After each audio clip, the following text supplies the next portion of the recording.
Well, well, well. Another day, another bike ride. As you might notice, time has been sped up on this one. Hopefully, it doesn't make you sick.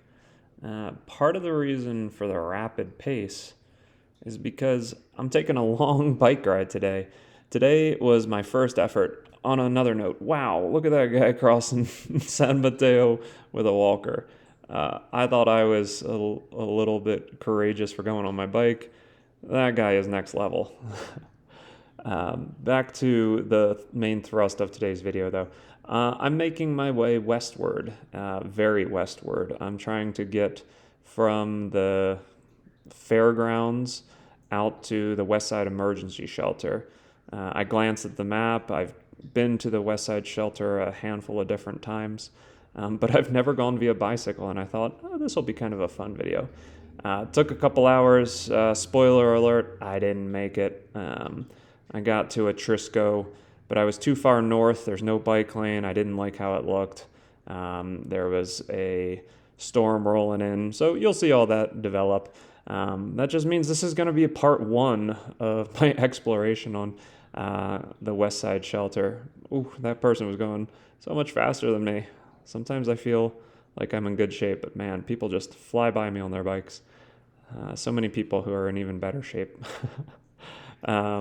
So anyway, this is my video as I make it out towards the West Side shelter going at 4x speed. If this speed bothers you, if the video does, leave me a comment. I'm still trying to figure out this whole video thing. So what's the reason? Why am I going out there? I don't have a strong opinion as to how we're going to solve things homeless-wise. I should say I have strong opinions. I don't have a turnkey solution. The Westside Emergency Shelter I first was introduced to because of my time at the UNM Hospital Emergency Department, where I would have patients who would tell me various things. Sometimes that they wanted to go there, sometimes that they don't want to go there, sometimes they would come in from there. That's how I first knew of this place. That was mostly during the pandemic when it really grew in popularity. Several hundred people, as far as I knew back then, were there. Last time I was out there, I was told it was 400 plus people. I'm not sure exactly where it stands right now. You know, it probably changes with seasons. I don't know what's been changing with regards to funding sources. Prior visits out there, I had staff members tell me that there is no cap. They will just always find more space to put somewhere. I don't know if that's their official position, but that is what I was told by one of the employees. So I'm making my way out there trying to just demonstrate how far away it is. And I do have bias. I think it's so far that it's a big obstacle.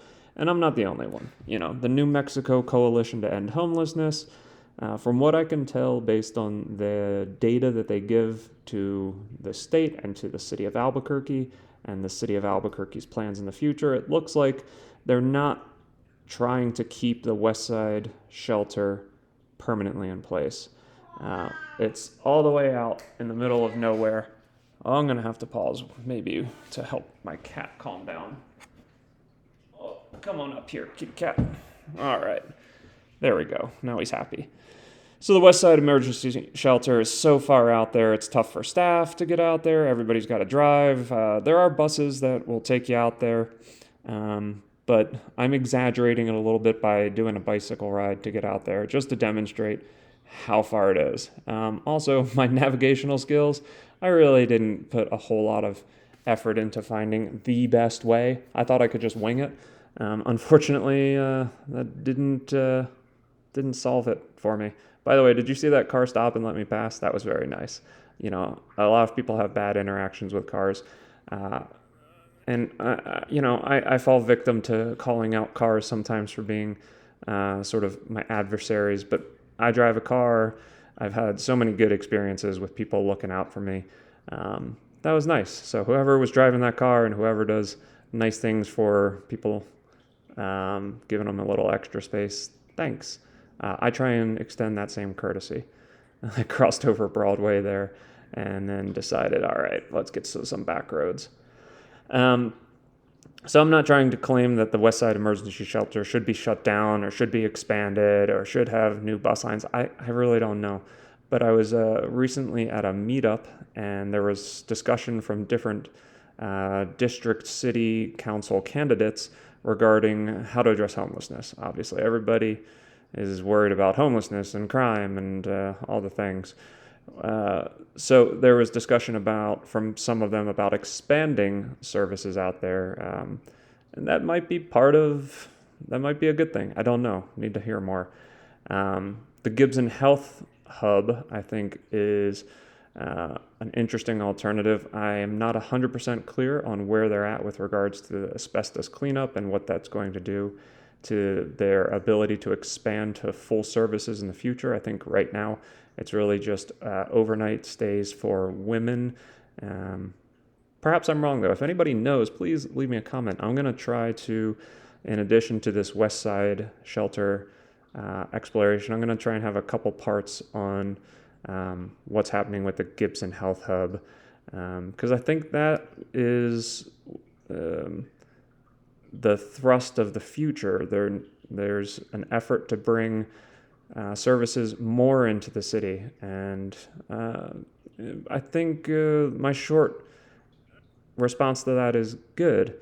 What I've seen at the Westside shelter is it's disheartening, but it's also just a tough environment anyway. It's a lot of people who don't have a lot of resources going for them, and so it's gonna look a little bit rough, even if it's in the city, certainly.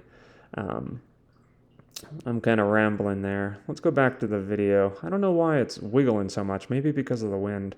Getting my way through downtown, heading towards Old Town on, what is this, Mountain? I think Mountain. Yeah.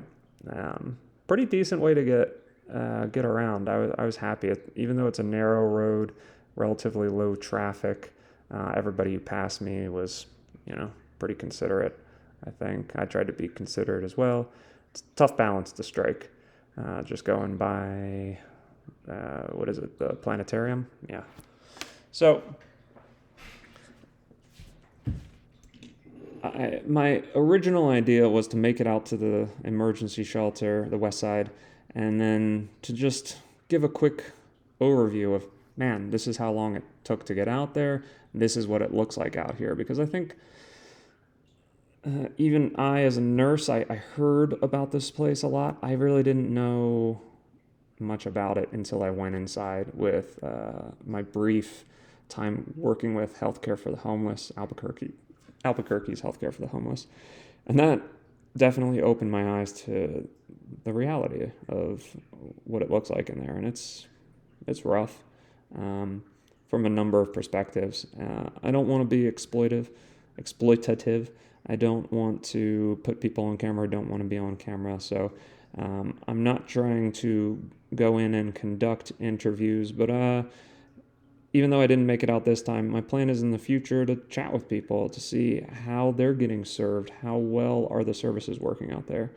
My general impression from prior visits was that there are social workers and care coordinators who are out there, but the ratios are way out of whack, and the ability to connect people who need services with those services is very strained.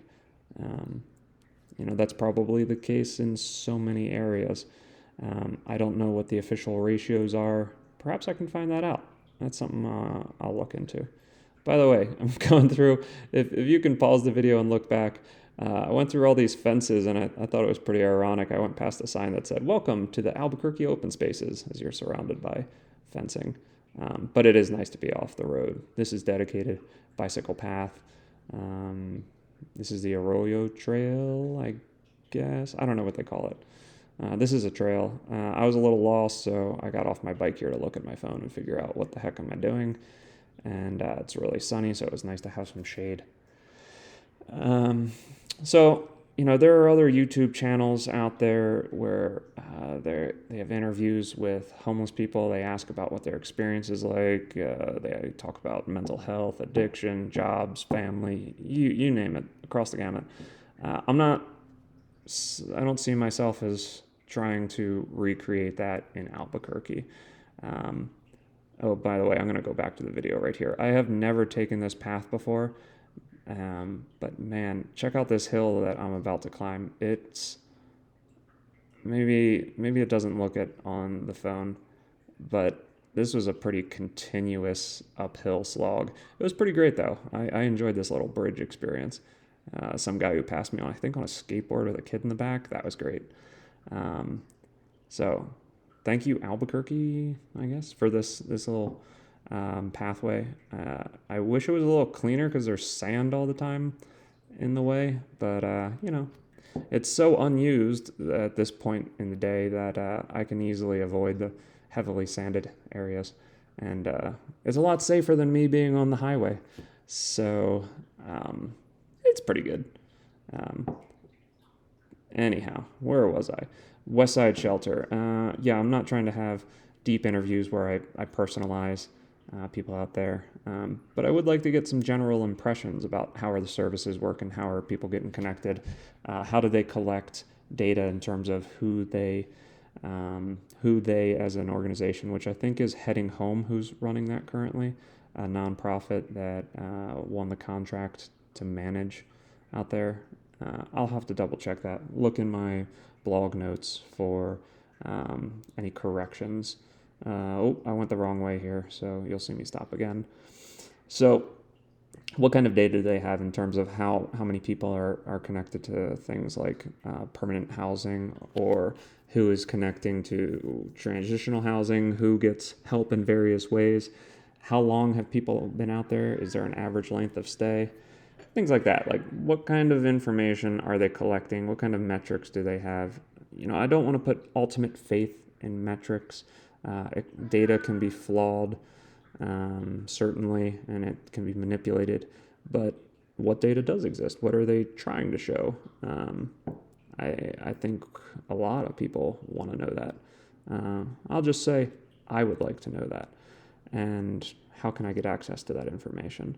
So I would like to talk, if possible, to staff, in addition to just getting a general vibe for how are things out there. And I would like to try and do the same thing at the Gibson Health Hub as well. I think especially for people who live in District 6, which is where I live. I'm saying district as in the city council districts, mostly because that's where some of the elections are coming up in November this year, so a month away. Oof, it's October already. But it affects a lot of people throughout the city. Homelessness does not only exist, and people who need help with housing, or who need help economically, or who need help with drug addiction, they're all over the place, certainly. But so it's not just District 6, but the Gibson Health Hub is in the International District. So that's one of the things I'm going to focus on. If you know of another project that you think I should focus on, another attempt to address homelessness, I know of Hope Village. That was another, I think, permanent supportive housing project that exists downtown. I'd be curious to investigate a little bit more. If anybody shares that curiosity, let me know, and that will motivate me a little bit more. Otherwise, I'll just do what makes sense in my head, but I'll take outside input as well. So please, let me know. I think at this point in my bike ride, I realize I don't really know where I'm going. I keep looking at my phone and the GPS coordinates. I don't know what was happening today, but my GPS was really not, my position on the maps was not updating well. So I was kind of winging it, and my orienteering skills are apparently subpar. I'm pretty satisfied with the idea that I did eventually make it to where I meant to get, which was a Trisco on the far west side. However, even though I made it out there, I should have looked at Google Street View, because there was no shoulder and high enough speed traffic that I didn't want to get scraped off the road by accident. So that's one of the reasons I didn't make it all the way out there. Once again, I'm probably checking my phone like where am I? I don't come to the West Side all that often. I'm an East Side kind of boy, apparently. When I come out here, everything just looks confusing to me. I used to live in Las Vegas, Nevada. Kind of looks like Summerlin to me. Um, just huge swaths of suburbia. So a little bit hard for me to know what the appropriate bike route would be to take out there. But via trial and error, I'm pretty sure that I feel pretty confident now in saying the way I took today is not the way I will try to repeat. I've looked at alternative paths really to get out there. Once you hit Atrisco, unless you go, I don't know how to go parallel to I-40 to get all the way out and then head north. I'm trying to come in to the Westside Emergency Shelter this time from the north of Petroglyph National Monument. And I think if I went south, there might be some other potential, but my bike does not deal well with off-road. It's more of a road bike. Perhaps if I get a mountain bike, I can make it out there. I think, though, in the future, what's going to end up happening is I'm not going to... Oh, by the way, I'm on, I think, Unser or something, and I didn't realize at first that there was a bike trail off to the right. And then finally I thought, oh, God, I got to get off this road. So if you see me hop over, that's why, because I finally realized I'm doing it wrong. So much better. So I think next time I go out to the West Side, I'm just going to bring my bike, go to a bus. The website publishes different ways to get out there. Take a bus out there, and then chit-chat with people who maybe have biked before, get the inside scoop, or just take a bus back to town. Yeah, I think that's what will happen. Because I do want to get out there. I think I'm disappointed in the results of today because I didn't have a chance to capture what it's like to arrive out there. It's you get a glimpse of the desolation and the isolation that that you're walking into by this video, but you really don't see the old jail emerge on the horizon and then come into full frame and realize, oh, this is the Westside Shelter. Again, I think it is a very valuable tool to have a place to shelter hundreds of people. In my experiences, I have found that so many people either, one, don't know it exists, or two, they don't really understand how far away it is, how remote it is. I guess I hit a tree there. No, I stopped in the shade. They don't understand just how far out there and disconnected it is. And, that makes a real impact. And so in the future, if there is effort put into keeping it open at the expense of not expanding Gibson Health Hub or other services like that, which would move housing as well as social services, and in addition to the other services, more into the city. I'm hoping that this video and this video series inspires people to think about what is a worthwhile service and whether or not they think it's a good idea to put it so far away. I know as a nurse, personally, I am interested in working with people in the population who go out to the Westside Emergency Shelter. It's not easy all the time, certainly not. I worked in an emergency department, and I also worked for healthcare for the homeless. I would consider working at the Westside Shelter, but I don't want to drive all the way out there every day. And I think you can see from this video, I'm not lazy. This is not an electric bike. This is not a moped. This is just me being powered by burritos and a little bit of, foolishness. It was a big effort, and I realize that I have a car. I could just drive out there every day. It's a 25, 30-minute drive. You got to get on the highway. that kind of job is not going to pay well. I don't even know if they hire nurses, maybe. I met EMTs who are out there. The only nurses who I met working at the Westside shelter or with residents out there were contracted from other agencies, like Healthcare for the Homeless, or I forget who else was out there. I don't know if UNM goes out there. There are dentists who come in. There are a lot of people who are doing good things out there, but they're not directly working for heading home or at that facility, at least not who are nurses. And that was the kind of work I was looking for. So I don't even know if they would hire me as that. But I was really intrigued when I was there.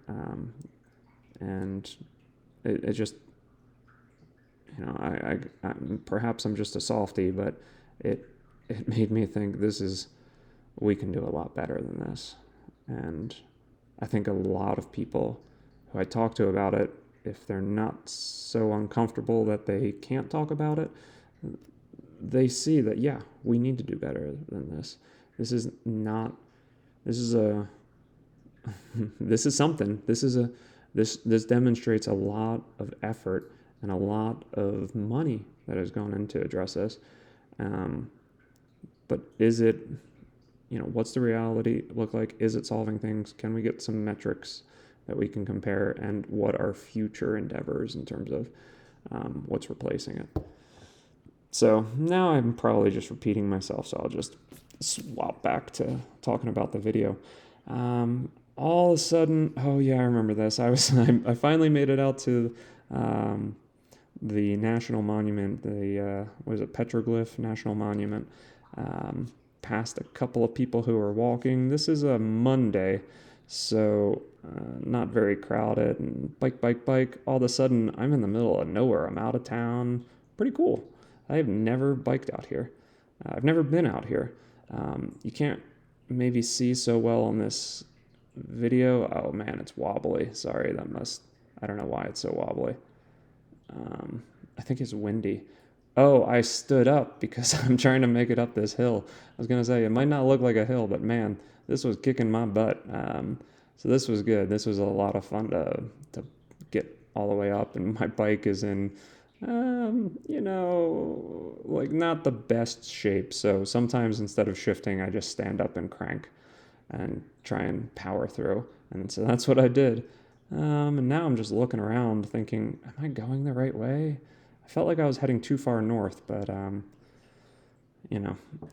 so I stopped again, checked my phone, look at my silly shadow, and try and figure out, how did I get here? What am I doing in life?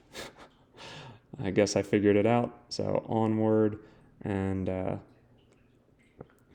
forget exactly, I don't know the streets that well, but I started looking around trying to find bike paths, and yeah, you find a few things.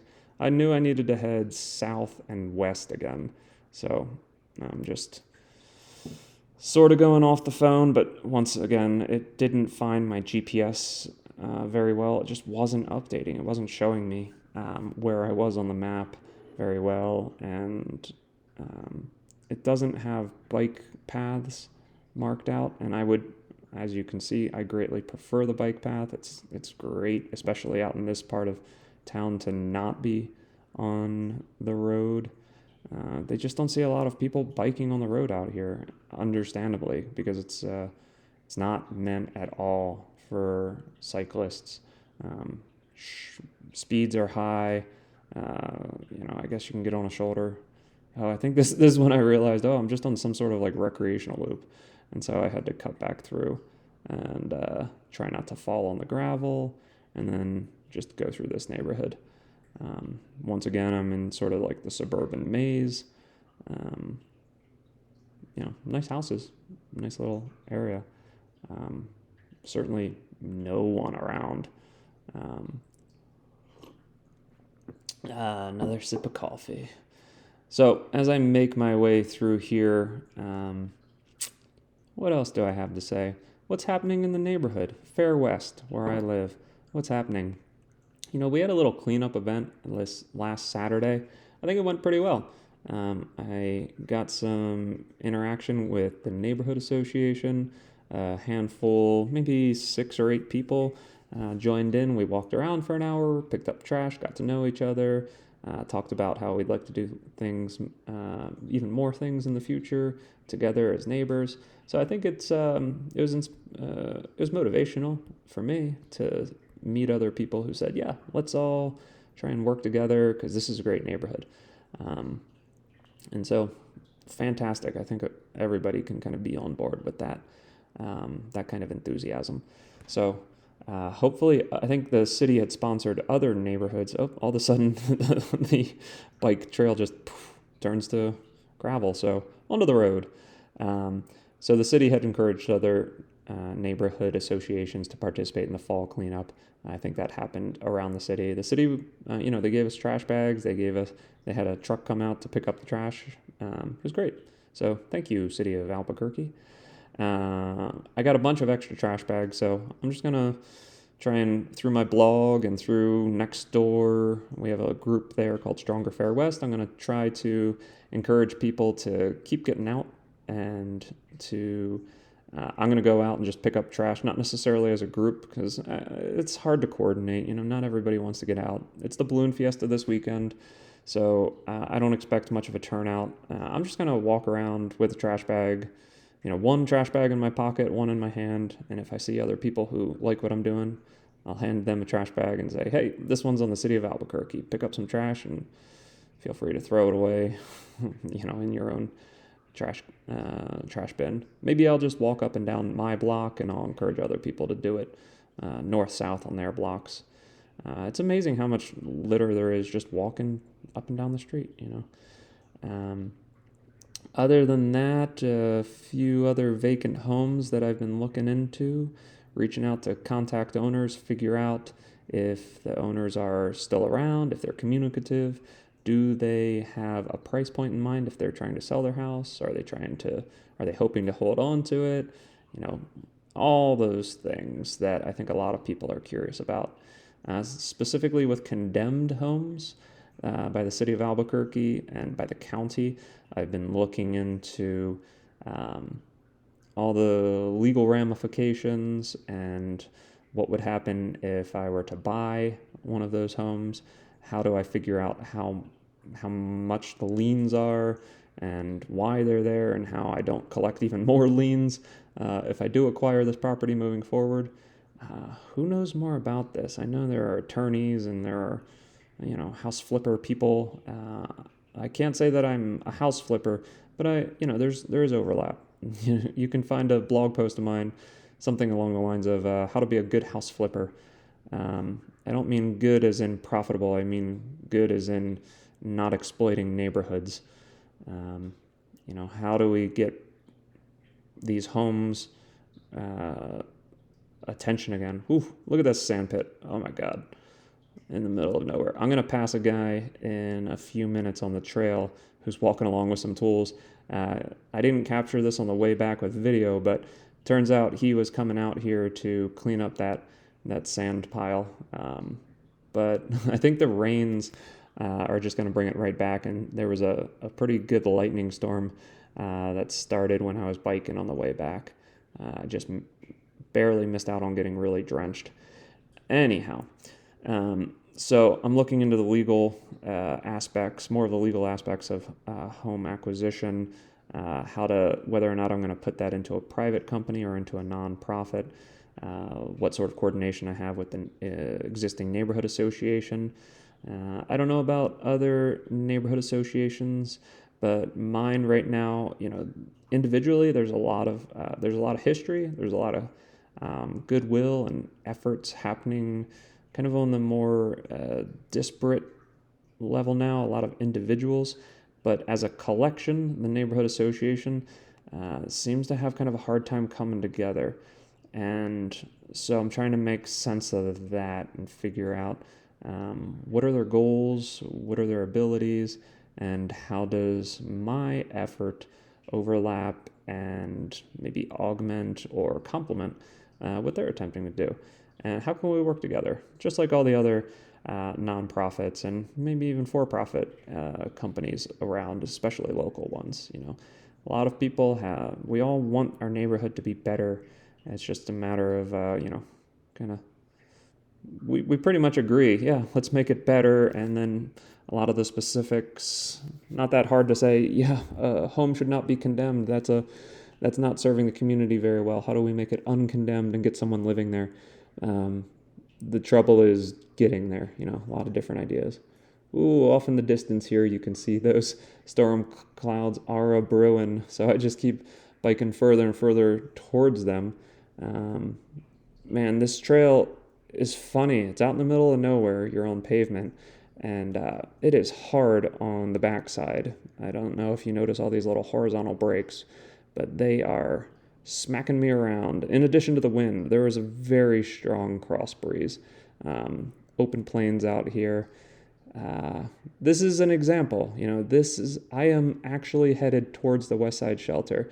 I got to the end of this trail. At the end of this dirt road, first of all, why does it go from pavement back to a dirt road? Doesn't help me all that much on my bicycle. It's strange, in my very not humble opinion. So this will be the end of the video. I bike out here and basically look and see that Etrusco is too high-speed traffic and not enough shoulder. Didn't feel safe getting on it today, unfortunately. Next time, though, there's going to definitely be some other parts to this. I will make it out to the Westside shelter and continue the conversation. Thanks for watching, and leave me a comment. Bye.